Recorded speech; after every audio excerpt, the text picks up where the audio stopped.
Hi, welcome to Left Night with Kendra Dawsey. And here's your host, Kendra Dawsey. Hello. Hi. Hello, how friends. are you?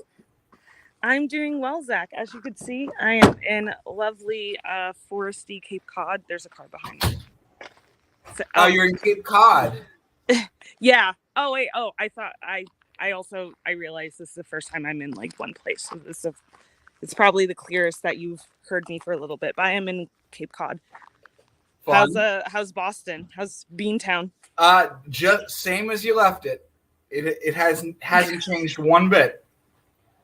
Not a single bit. Mm-hmm. How is Jersey? How was the move? It went well. I'm going to make sure that you could see me. I'll face towards the sun. It went well, or it was pretty chaotic. Oh, that's a mosquito. God damn it. It was pretty chaotic, and then we basically just had to leave for this vacation. Okay. Which is going very well, but you know, Very I am nice. also. Yes. I'm just gonna make sure the Wi-Fi is on.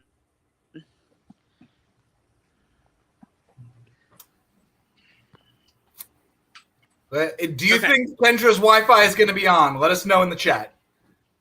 Here we go.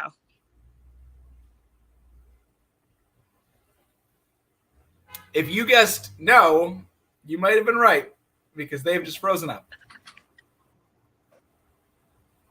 Oh, I might have.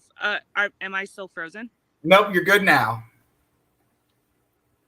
Cool. Okay. All right. So riveting content. This is gonna be a great show this week because it's mostly gonna be you and I. We haven't really spoken to each other in like 3 weeks, so it's gonna just be a lot. It's gonna be a real social show, I think. Right? It's gonna be a social show. Yeah. Yes. As opposed to it usually being a socialist show. This is a show just for friends to hang out. Yeah, this week it's just you know, hanging out. Well, I mean, a few things have happened this week, so we're gonna get right into it. Right. Or we could get right into it. One thing that happened most recently this afternoon is Biden getting rid of student loans, which is pretty cool.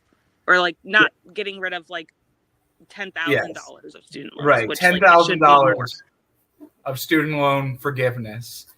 And pay what may be the larger political, because $10,000. I mean, I'm not going to pretend like $10,000 is nothing, but when you think about how many loans people have, they tend to have like none or a lot. And 10,000 is sort of a weird median number that doesn't really fit. If you have $20,000 in loans and 10,000 is gone, you still have a lot of loans. Exactly. Yes, and there are all sorts of things. Like if it's all in Pell Grants, it's a little different, and but yes, in general, it is a good thing that they're gone, and it is good that the payment moratorium has extended until December, which seems like more of a political decision than anything else because they don't want people's loans restarting right before the midterms. True. Yeah, you're not wrong. Yes, and it's I didn't read because you know one of the problems with the show is I don't know how to read, but I did see some people. Does anyone? No, I'm joking. I did see some people talking about how there are like interest rate caps that are part of this plan, which would be good, which would help people from because that's the other problem is that the level of debt accrued creates a point where like $10,000 might not even cover. That might just be the interest rate on your loan. It might not even cover what you actually took out. So if there are rules about interest rates, that does help. Yeah. Yes. Yeah. Thank you. Yeah. No, I agree. How like based on Biden's plan so far, how many loans will you have less loans, Zach, or like are any going to be canceled or? So I'm fortunate enough to not have any loans. or if if I do, they're very I don't have very much in the way of loans anymore. So I'm not too worried either way. But yeah, I know this will help quite a lot of people I know out, and a lot of other people. And I think people who the worst type of nerd is out today talking about how either they paid off their loans or they don't have any loans, or they talk about how this does not help them, or just the absolute biggest losers imaginable are out there saying how it's actually bad to pay off people's student loans. I know. I also am lucky enough not to have any loans, and I just want to say that I think student loans being forgiven or canceled or just being gotten rid of in whatever way is really cool. I don't think it should be a matter of like, oh, you work hard to pay them off. I think it's stupid that we charge so much for a piss poor education in the first place. So and so no, continue what you're gonna say. Oh no, I was just saying. So keep I hope, a lot of my friends also have really benefited from this, and like, they're like, oh wow, I don't have to pay for this right now, and like, or like, I have much lesser. Of course, it could be better. I think one thing is like, kind of like you were saying before, so many people have so many student loans that they've already decided not to pay them. So it's kind of interesting to see Biden be like, oh, like, we'll get rid of like 10,000 of it. Because for some people I know that's like, it's like a 7th or an 8th of their student loans. Right. And they're like, I'm just not going to pay this because it's stupid. Like it doesn't, they're not going to try. And the other thing that I think that is missed when in these conversations is like for example, like people will say like, oh, well, you shouldn't have taken loans you couldn't pay off. You shouldn't have gotten into a program that you couldn't afford or something like that. Well, a lot of people, like when I made my decision about where I was going to go to college, this was summer of 2008. So like the fall is when everything sort of started to fall apart. So a lot of people's decisions about what loans they were going to take out was contingent on a previous version of the economy where there were high-paying jobs, like salaries relative to cost of living existed in this realm where the salary you were getting for a bachelor's degree made it worthwhile to. So like people made these decisions based on an economy that doesn't exist anymore through no fault of their own. And so basically, nobody got any real like in terms of wages never really recovered from the 2008 downturn. Cost of living because the owner class got bailed out. The costs of living return to where they would be. Nobody has, jobs at a college that pay $50,000-$60,000 even don't really exist as they once did and don't cover what they once would have. So it's all very much based on the idea that anybody had any idea of what the future was going to look like, let alone 18-year-olds, the dumbest people in our entire society. Yes. Yeah. Yeah, you're right. Yeah. It's also like, I mean, if it were any other type of loan, people would be like, we should not give that to an 18-year-old. Right. But student loans, it's like, oh no, that's a good deal. Even though it's, I mean, obviously all of our society is just like awful. So, but they could have done more. I kind of want them to do more. I want us to pull a Chile where we just set fire to all of the student loan records or whatever. Like I'm not saying someone should do it. I'm just saying it should happen. You know, I'm just saying, if you work in the student loan record department, maybe you should take up smoking and do it indoors. Just completely separate, you know, like nothing to do with. It's not. We're not encouraging. We're just encouraging something not harmful. Smoking cigarettes. Yes, exactly. Yes. Zach, what else has happened this week? Oh boy, that's a great question, isn't it? I don't know. I barely know what's going on. Yeah. So we can take a look and see what's going on. Jeez. Well, I had one more bit I wanted to get out about student loans. Oh yeah, go ahead.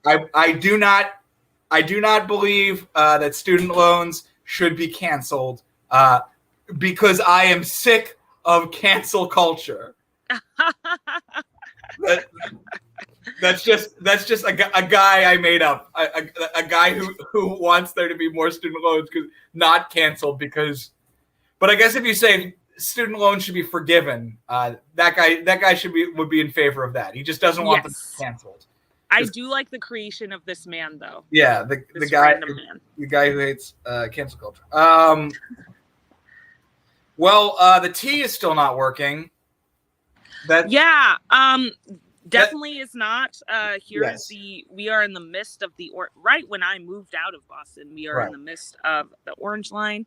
One of the biggest lines being completely shut down. Has this affected your daily commute, Zach? No, because I have not had to go, but Ella and I, when we were looking at places for our move, we really had our hearts set on a place in Somerville, and thank God we didn't get it because we would have had to be relying on the Orange Line shuttle buses for the next month.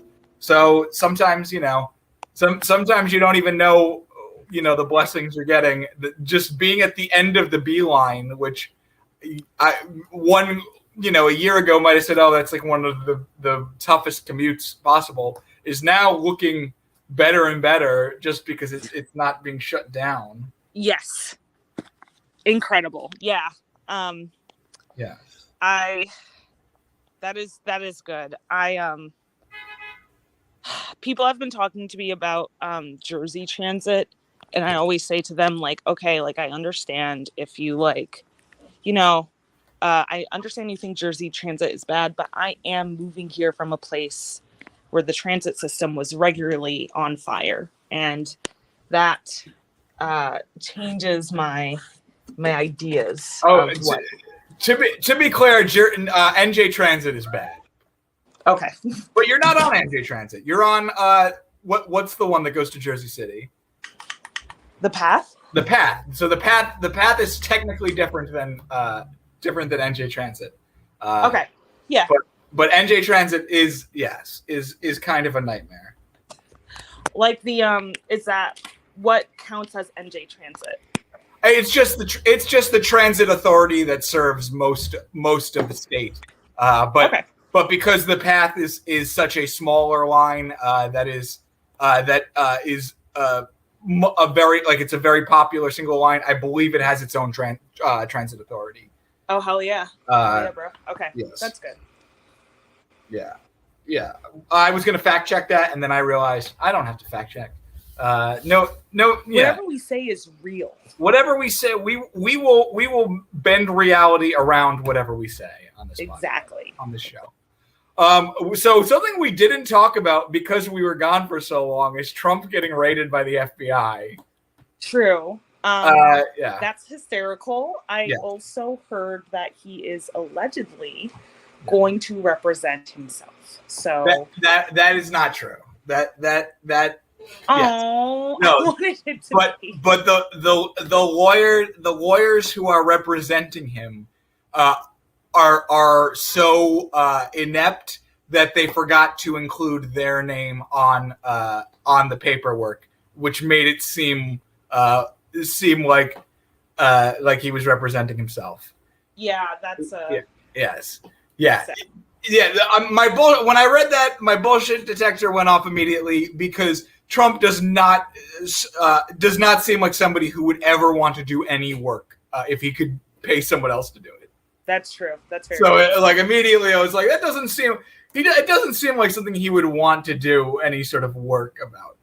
But yes, so my understanding is that he had some like classified nuclear documents that he was holding onto for what I can only assume would be like the pettiest stupid reason possible. Like he wanted to leverage them in like letting Saudi Arabia like take a look at them so that they would open up some sort of chain of Saudi restaurants in his hotels or something like that. Like it would just have to be for the pettiest. It was probably dangerous, but not in any sort of like nefarious way. Only in the way that he would want to do the pettiest, dumbest thing possible. Definitely, yeah. Regardless, it was not a good idea. Yes. And now there's also people who are like, who before they were like, oh, we got to back the blue. We love the police. Now they're like, defund the FBI. And yes. Like, you're saying that just now? People right. have been this wave. Like, you're just saying this because of Trump. Like, that, right. It's not worth it. Yes. It's like, yes. Well, and then there's this very dumb, like, the biggest, like left cosplaying reactionaries are like, oh, it's actually good that conservatives want to defund the FBI. We should be encouraging this type of like rhetoric from them. And it's like, no, they want to defund the FBI and replace it with a more racist FBI. Yes, yes, because that's all it really is about is just like they want more police presence. They just don't like the police presence of the FBI in this one instance. Yes. Yeah, because I did see that Boston local Super Happy Fun Time or whatever. I is that their name? The fascist group? The fascist group. There's a bunch of them, but yes. I unfortunately there's one that has a weird name like Super Happy Fun Time that created, like the straight pride that yes. was but they were protesting outside the FBI office in Chelsea, which was around where I used to work in Chelsea. Mm-hmm. And I first saw that headline, like I agree with everything you said. And when I first saw that headline, it's like the worst person has a great point. Right. But I mean, the way they have reached that point is very stupid. Like, they didn't care when the FBI was going after revolutionaries or other people. It's literally just because the FBI did one thing that makes sense. Honestly, if we had to, judge the FBI, be like, oh, you can't just bring classified documents everywhere. So right, yeah. That I mean, yes. To me, it's the gif of Ken Watanabe being like, "Let them fight." Like, yes. I hope because that's the sort of thing is that the FBI and all sort of American sort of federal like federal agents and stuff like that. Their devotion isn't necessarily to a politics, it is to a politics, but it's the politics of the status quo. It's of everything running as smoothly and same as it ever was, in order to generate the sort of stable conditions that allow capitalism to flourish and quote unquote flourish and create more and more wealth for the upper class and we've seen this one. It's a rerun.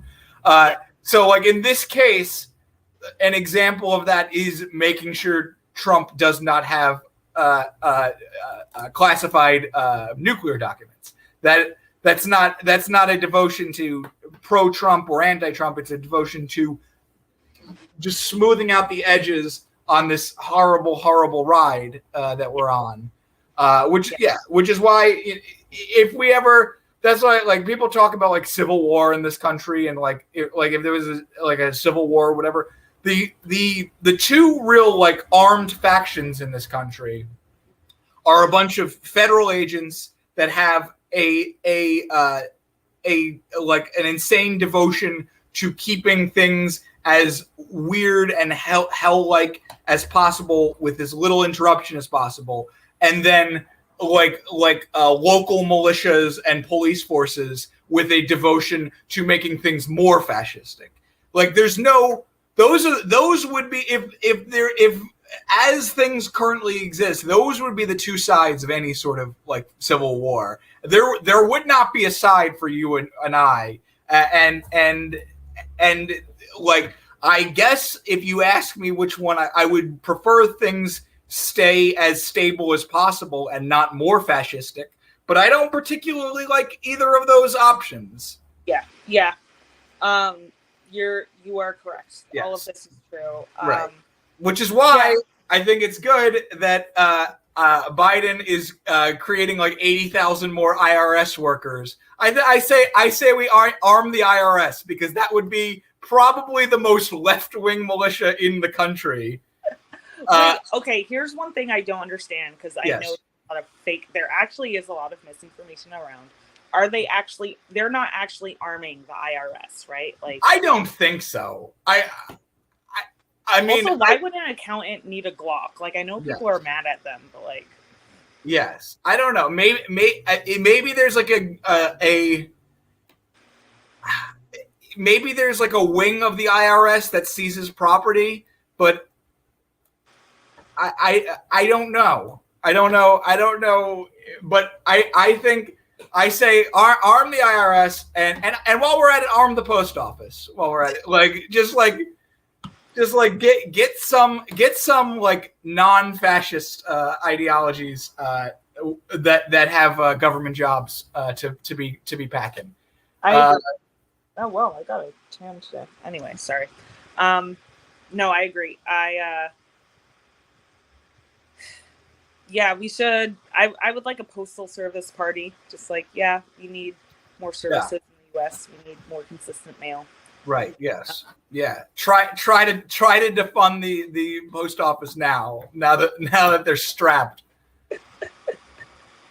Yes, that would be amazing. Yes. So I mean, Trump got raided. It would be satisfying. Not on a political level, of course, but on just like a personal level for me. If he did go to jail, I don't think that would really make it would be funny in the US, but it would be funny. It would be funny. I'm just going to put it out there. It would be funny. I do hope it happens. Right. That's sort of like when things are at their sort of least optimistic, as they often are these days. Like sometimes you just there's no good option, so you just have to root for the funny one. Yeah. And I would agree it would be very funny if Trump. I mean, you can't send an ex-president to jail because then that sets a precedent that for people to be like no politician wants to be held accountable for anything. So none of them. It would be cool if they were. I mean, other countries it seems to be easier to imprison former heads of state. Depending, that's always for like good reasons, but sometimes it's like, that's a good reason. I guess we will see. Well, yes. What else is happening in these times? We have a few moments left. Oh boy. One random thing I have to say. Not really like not news based, but I went to First Encounter Beach, which is supposed to be the beach where the like pilgrims like first met the Native Americans, and that beach is trash. Okay, that beach is trash. It's probably the pilgrims' fault that it's trash because they're the ones who fucked up the ecosystem. But yeah, I didn't like it. Yes, and also if you read into the history of Plymouth Rock, there's no like. Nobody starts saying that Plymouth Rock is meaningful in any way until like 150 years afterward. Like, apparently the Pilgrims first landed in Provincetown, which does make sense. Yes. And they were trying to go like to another place, but then they like eventually stayed there for a little bit. And I think that's super funny because Provincetown is like now the place where a bunch of gay dudes get their dick sucked, which the Pilgrims would hate. But I think it's much better than their vision for Provincetown. Right, yes. I also heard once that we didn't land on Plymouth Rock. Plymouth Rock landed on us. Yeah, so the Pilgrims, they were supposed to go to Virginia, and then the boat kept getting like swept up to this area, and that's when they went to Cape Cod, and they were like, okay, this is fine. Okay. I was quoting Malcolm X, but oh, sorry. I need to lose my black card because I didn't pick up on that. I'm so sorry. It's okay. I don't even. He says it in the movie. I don't even know when he actually said it. If ever, who knows? Yeah, I assume he did. I don't know. Did you ever see X? I have not seen it. All right. Despite a joke I used to have saying like I've never read Malcolm X's autobiography, but I've seen the movie. I actually have not. I haven't seen the movie in its completion, but I do remember the scene where he's getting lye put in his hair because I think my mom was watching it sometime. Okay, yeah, that's all I remember, and I know the clip that everybody posts online of like that brother's starving or whatever that people always post on Twitter. Oh yes, yeah. Yes, that's the other. Yes, yeah. How about that? Maybe that'll be. Maybe we'll watch X soon, and we'll make actually, that. That would be good. That would be fun. I would appreciate that. Yes, that would be pretty cool. We're right about out of time. Do we have to cover anything else? I don't think so. I mean, those are things that happened this week. Yep. Thank you all for listening and joining on. Give us some feedback and. Yes. I want to just point out really quickly that I understand the historical problematic nature of arming the post office, and I don't care. I'm still sticking with that plan. Actually, I think a lot of not saying this means it's not problematic at all, but I think a lot of black people work at the post office, so that could be another step towards black liberation, maybe. Right. Yes. Yeah, but I don't think they're going to do what they did in like the 70s and 80s. I think it'll be fun. Cool. Okay, sounds good. All right, thank you, everyone. I hope you have an excellent week. Keep watching 2MB Studios, and we will see you next week.